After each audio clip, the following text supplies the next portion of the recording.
সাহিত্যের ইতিকথা চ্যানেলে সকল দর্শক ও শ্রোতাদের জানাই আন্তরিক অভিনন্দন ও শুভেচ্ছা। প্রিয় ছাত্রছাত্রীরা, কথাসাহিত্যিক শরৎচন্দ্র চট্টোপাধ্যায়ের লেখা শেষের পরিচয় উপন্যাসের আজকের পর্ব সংখ্যা হল 11। উপন্যাসের বিষয় 12। রমণীবাবু আর আসেন না। হয়তো ছাড়াছাড়ি হইল, দুজনের মাঝখানে অকস্মাৎ কি যে ঘটিল ভাড়াটেরা ভাবিয়া পায় না। আড়াল হইতে চাহিয়া দেখে সবিতার শান্ত বিষণ্ণ মুখ পূর্বের তুলনায় কত না প্রভেদ।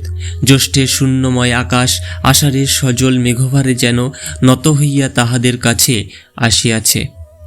তেমনি লতা পাতায় তৃণ শস্পে গাছে গাছে লাগিয়াছে অশ্রু বাষ্পের সকরুণ স্নিগ্ধতা, তেমনি জলে স্থলে গগনে পবনে সর্বত্র দেখা দিয়াছে তাহার গোপন বেদনার স্তব্ধ ইঙ্গিত। কথায় আচরণে উগ্রতা ছিল না তার কোনো দিন, তথাপি কিসের একটা অজানিত ব্যবধানে এতদিন কেবলই রাখিত তাকে দূরে দূরে। এখন সেই দূরত্ব মুছিয়া গিয়া তাহাকে টানিয়া আনিয়াছে সকলের বুকের কাছে। বাড়ির মেয়েরা এই কথাটাই বলিতেছিল সেদিন সারদাকে। ভাবিয়াছে বুঝি বিচ্ছেদের দুঃখই তাহাকে এমন করিয়া বদলাইয়াছে।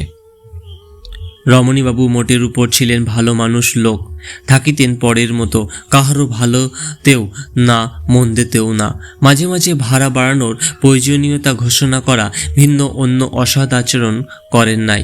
তাহা চলিয়া যাওয়াটা লাগিয়াছে অনেকেই, তবুও ভাবে সেই যাওয়ার কলঙ্কিত পথে নতুন মার সকল কালি যদি এতদিনে ধুইয়া যাইত শোকের পরিবর্তে তাহারা উল্লাস বোধই করিবে। এ যেন তাহাদের গ্লানি ঘুচিয়া নিজেরাই নির্মল হইয়া বাঁচিল। কেবল একটা ভয় ছিল, তিনি নিজে না থাকিলে তাহারাই বা দাঁড়াইবে কোথায়। আজ সারদা এই বিষয়েই তাহাদের নিশ্চিন্ত করিল। বলিল, পিসিমা, বাড়িটার একটা ব্যবস্থা হলো, তোমরা যেমন আছো তেমনি থাকো, তোমাদের কোথাও বাসা খুঁজতে হবে না, মা বলে দিলেন। তবে বুঝি মা আর কোথাও যাবেন না সারদা? যাবেন, কিন্তু আবার ফিরে আসবেন, বাড়ি ছেড়ে কোথাও বেশি দিন থাকবেন না বললেন। আনন্দে পিসিমার চোখে জল আসিয়া পড়িল। সারদাকে আশীর্বাদ করিয়া তিনি এই সুসংবাদ অন্য সকলকে দিতে গেলেন। প্রতিদিন বিমলবাবু বিদায় লইবার পরে সবিতা আসিয়া তাহার পূজার ঘরে প্রবেশ করে।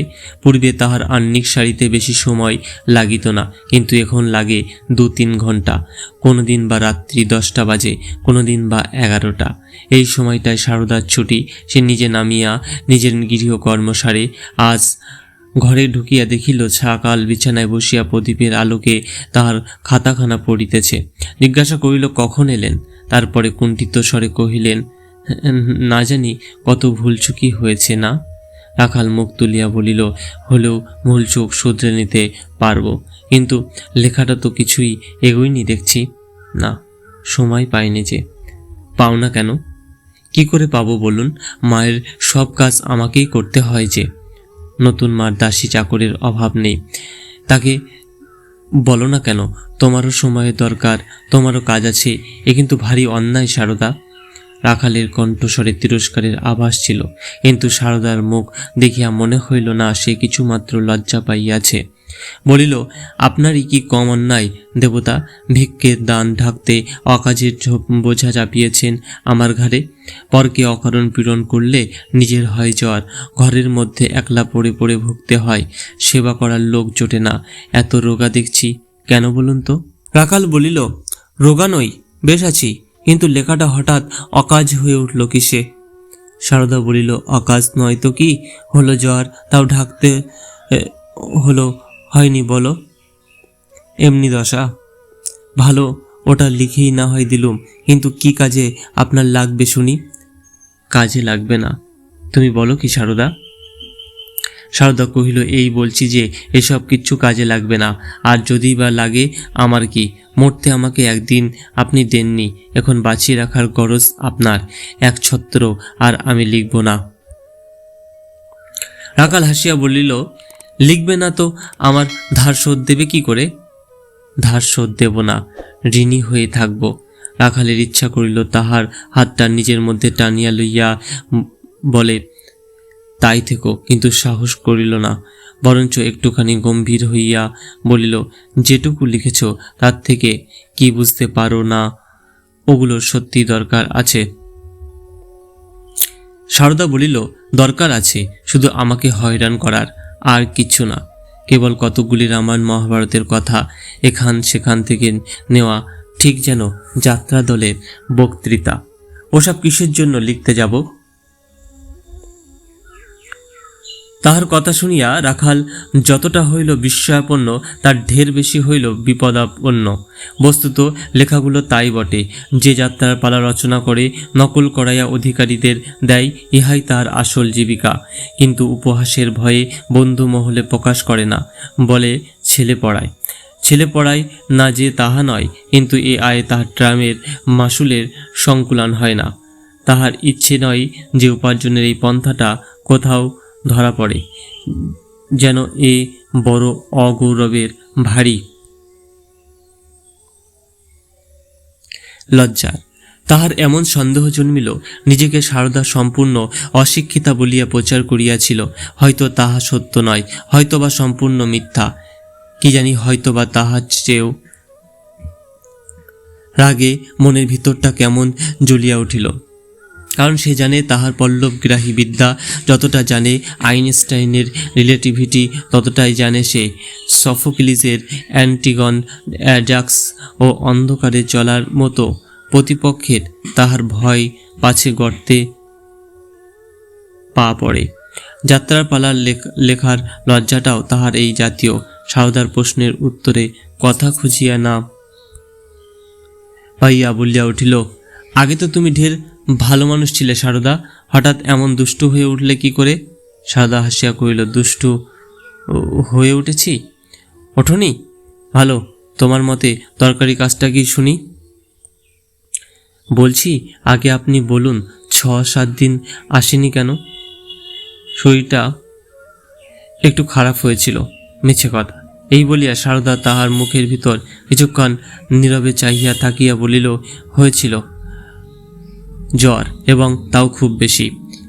একে শরীর খারাপ বলে উড়িয়ে দিই, সে হলো মিথ্যে কথা।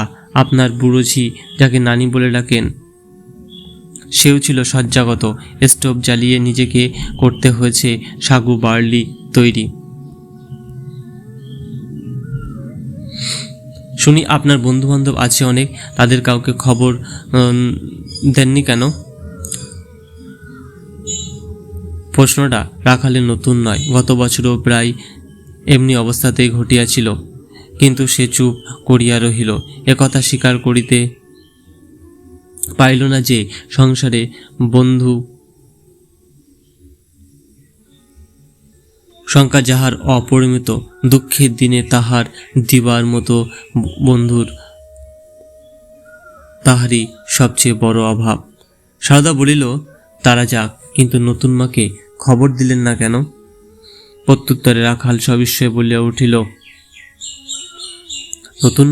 নতুন মা যাবেন আবার সেই পচা এঁদো পরা বাসায় সেবা করতে? তুমি কি যে বলো সারদা, তার ঠিকানা নেই। কিন্তু আমার অসুখের সংবাদ তোমাকেই বা দিলে কে? সারদা কহিল, যেই দিক, কিন্তু দুঃখ এই যে সময় দিলে না। শুনে শুনে মা বললেন, রাজু আমার রেণুকে বাঁচালে দিনের বেলায় রেঁধে সকলের মুখে জুগিয়ে, রাত্রিরে সারা রাত জেগে সেবা করে, নিজের সমস্ত পুঁজি খুইয়ে ডাক্তার বদ্রির ঋণ শোধে আরও যখন পড়ল অসুখে, তখন আপনি গেল জ্বরের তেষ্টায় জল কল থেকে আনতে। উনুন জেলে আপনি করলে খিদের পথ্যি তৈরি, ও ওষুধ পেলে না অনাবর লোক নেই বলে। কিন্তু আমাকে খবর দেবে কেন মা? আমাকে তার বিশ্বাস তো নেই। মেয়ের অসুখে পরের নাম করে এসেছিল যখন সাহায্য চাইত, এবং তাকে দিইনি। বলিতে বলিতে সারদা নিজের চোখে জল উপচিয়া উঠিল। কহিল, কিন্তু সে না হয় নতুন মা। আমি কি দোষ করেছিলাম দেবতা? কেরানিগিরি করে আজও টাকা শোধ দেইনি।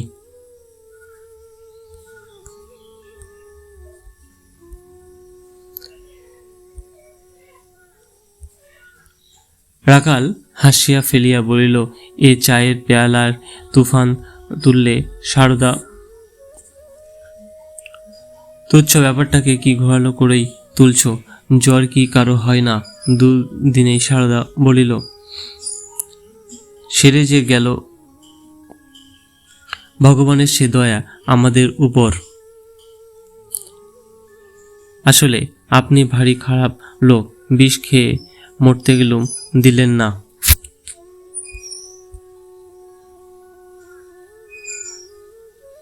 হাসপাতালে দিনরাত লেগে রইলেন, ফিরে এসে যে না খেয়ে মরব তাতে বাদ সাধলেন।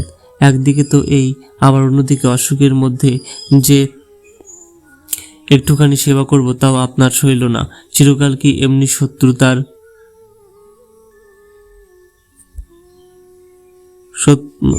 শত্রুতায় করবেন, না নিষ্কৃত দেবেন না? কি করেছিলুম আপনার? এই জন্মের তো দোষ দেখিনে, এ কি গত জন্মের দণ্ড নাকি? রাখাল জবাব দিতে পারিল না। অবাক হইয়া ভাবিল, এই মুখচোরা ঠান্ডা মেয়েটাকে হঠাৎ এমন প্রগল্ভ করিয়া দিল কিসে? সারদা থামিল না। দিনের বেলায় কড়া আলোতে এত কথা এমন অজস্র নিঃসংকোচে সে কিছুতেই বলিতে পারিত না, কিন্তু এ ছিল রাত্রিকাল। নিরালা গিয়ে ছায়াচ্ছন্ন অভ্যন্তরে শুধু সে আর অন্যজন। আজ বুদ্ধি ছিল শিথিল তন্দ্রাতুর, তাই অন্ত গূঢ়ভাবনা তাহার বাক্যের স্রোতপথে অবারিত হইয়া আসিল। হিতাহিতে তর্জনী শাসন ভূক্ষেপ করিল না, বলিতে লাগিল, জানেন দেবতা, জানি আমি কেন আপনি আজও বিয়ে করেননি। আসলে মেয়েদের উপর আপনার ভারী ঘৃণা, কিন্তু এও জানবেন, যাদের আপনি এতকাল দেখেছেন, ফরমাস খেটেছেন, পিছু পিছু ঘুরেছেন, তারা সমস্ত মেয়ে জাতি নিরিখ নয়, জগতে অন্য মেয়েও আছে। এবার রাখাল হাসিয়া ফেলিল, জিজ্ঞাসা করিল,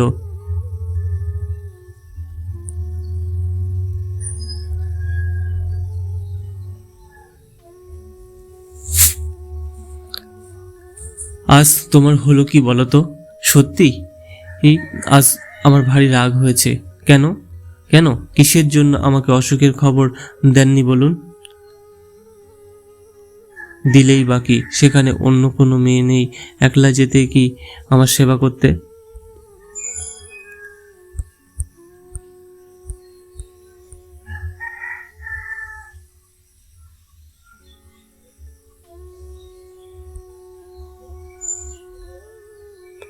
কিছুক্ষণ উভয় নিঃশব্দে কাটিল। রাখাল বলিল, জীবনবাবুকে চোখে দেখিনি, শুধু বাড়ির লোকের মুখে তার নাম শুনেছি। তিনি কি তোমার স্বামী নন? সবই মিথ্যে।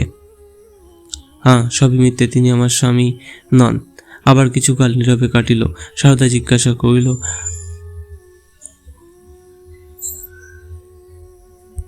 আমাদের কাহিনী শুনে কি আমার উপর আপনার ঘৃণা জন্মালো?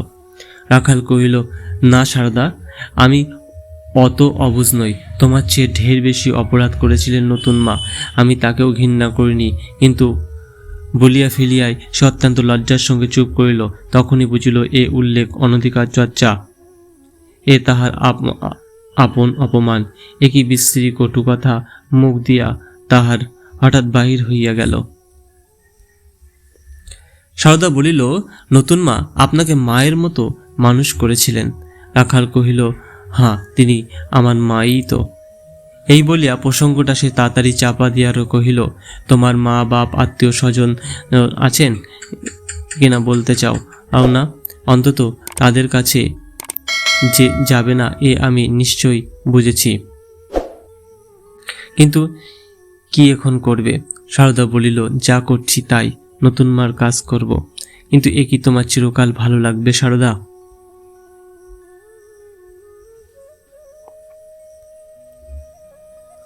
সারদা বলিল, দাসীবৃত্তি তো নয়, মায়ের সেবা অন্তত বহুকাল ভালো লাগবে এ আমি জানি। রাখাল বলিল, কিন্তু বহুকাল পরও একটা কাল থাকে বাকি, তখন নিজের পাশে দাঁড়াতে হয়, তাতে টাকার দরকার। নিছক সেবা করেই সে সমস্যার মীমাংসা হয় না। সারদা বলিল, যত টাকারই দরকার হোক, আপনার কেরানিগিরি করতে আমি পারবো না। বরঞ্চ ছোট্ট একখানি চিঠি লিখে ফেলে রাখবো বিছানায়। কেউ একজন তা পড়ে টাকা লুকিয়ে রেখে যাবে আমার বালিশের নিচে, তাতেই আমার অভাব মিটবে। রাখাল হাসিয়া বলিল, সে তো ভিক্ষে নেওয়া। সারদা হাসিল, বলিল, ভিক্ষেই নেব, কেউ তা জানবে না। ঘুষ দিয়ে লোকে বলে না, আমার লজ্জা কিসের। রাখালের আবার ইচ্ছা হইল হাত ধরিয়া তাহাকে কাছে টানিয়া আনে এবং এই ধৃষ্টতার জন্য শাস্তি প্রদান করে, কিন্তু আবার সাহসে বাঁধিল। সময় উত্তীর্ণ হইয়া গেল। ঝি বাহির হইতে সাড়া দিয়া বলিল, দিদিমণি, মা ডাকছেন তোমাকে। মার আহ্নিক কি শেষ হয়েছে? হ্যাঁ হয়েছে বলিয়া সে চলিয়া গেল।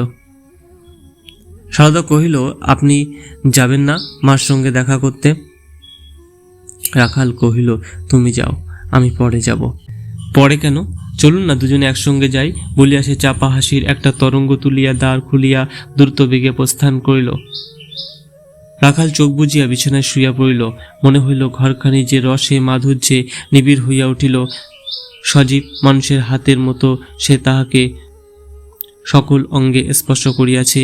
কতদিনের পরিচিতি এই সামান্য গৃহখানির, আজও যেন আর রহস্যের অন্ত নাই।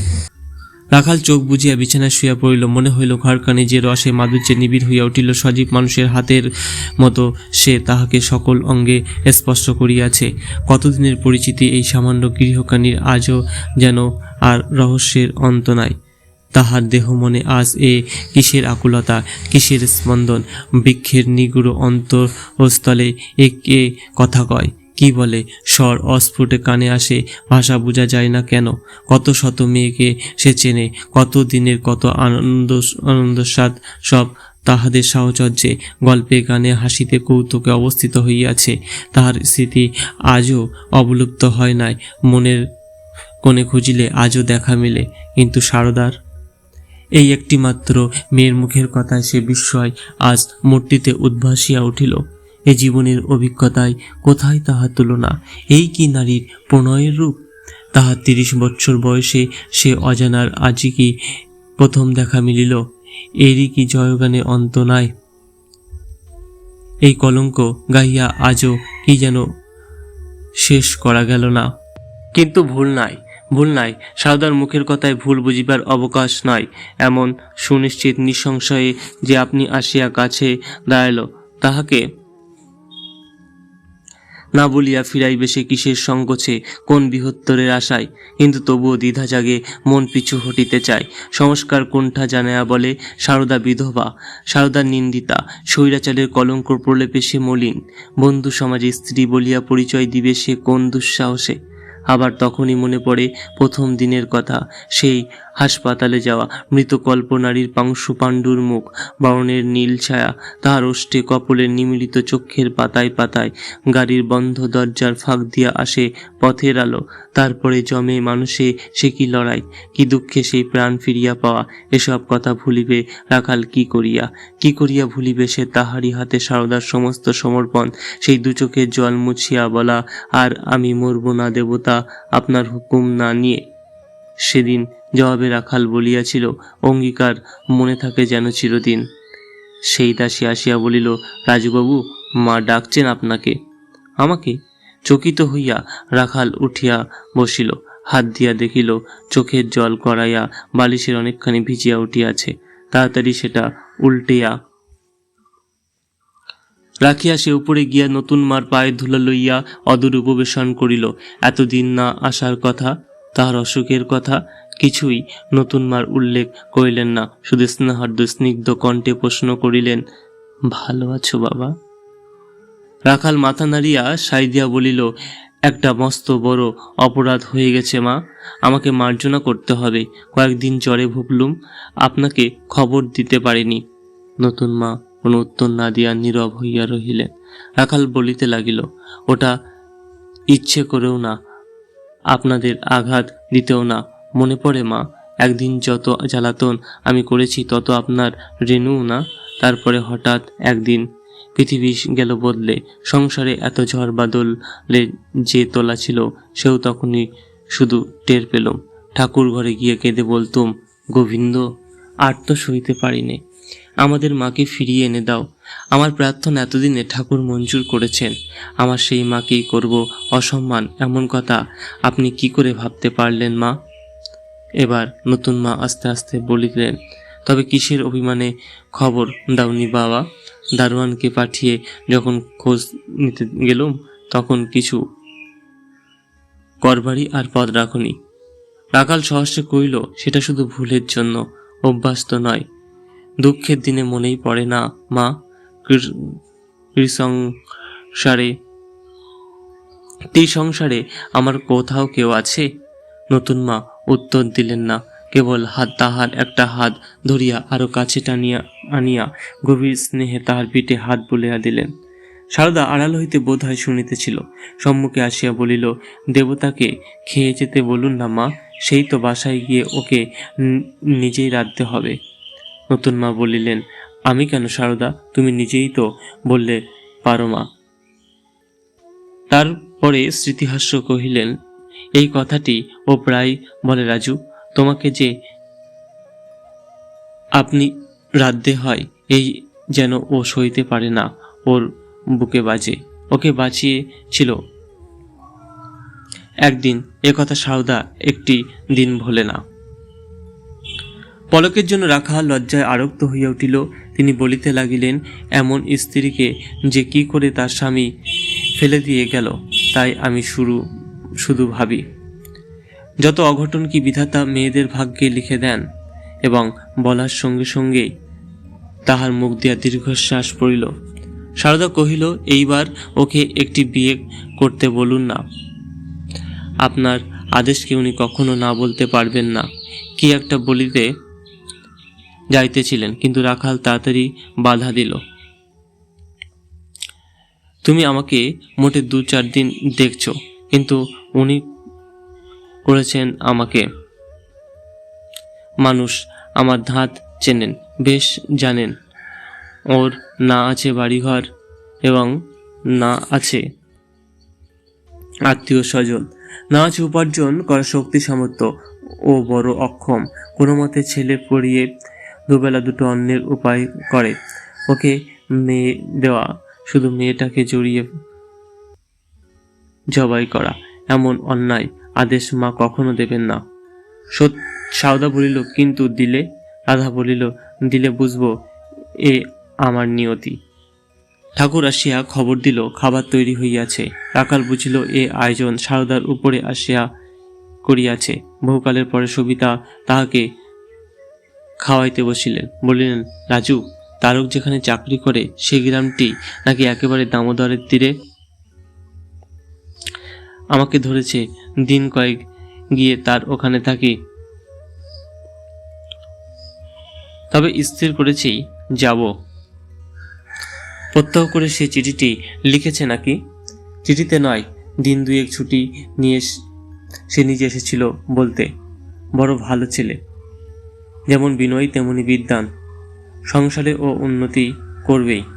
রাখাল সবিস্ময়ে মুখ তুলিয়া প্রশ্ন করিল, তারক এসেছিল কলকাতায়? কই, আমি তো জানি নে। সবিতা বলিলেন, জানো না? তবে বোধ করি দেখা করার সময় করতে পারোনি। শুধু 2 দিনের ছুটি কিনা? রাখাল আর কিছু বলিল না, মাথা হেট করিয়া অন্যের গ্যাস মাখিতে লাগিল। তাহার মনে পড়িল, অশোকের পূর্বের দিনে সে তারকাকে একখানা পত্র লিখিয়াছে। তাহাতে বলিয়াছে, ইদানিং শরীরটা কিন্তু মন্দ চলিতেছে। তার সাধ হয় দিন কয়েকে ছুটি লইয়া পল্লীগ্রামে গিয়া বন্ধুর বাড়িতে কাটায় আসে। সে চিঠির জবাব এখনো আসে নাই। ধন্যবাদ এতক্ষণ ধরে শেষ পরিচয় উপন্যাসটি 11 পর্ব ধৈর্য সহকারে শোনার জন্য। উপন্যাসটি সম্পর্কে তোমাদের যত মন্তব্য তোমরা কমেন্টের মাধ্যমে জানাবে, এবং কোন ধরনের ভিডিও চাও অবশ্যই আমাকে জানাবে। আমি তেমন ধরনের ভিডিও আপলোড করলো। আরেকটু জানাই অসংখ্য ধন্যবাদ।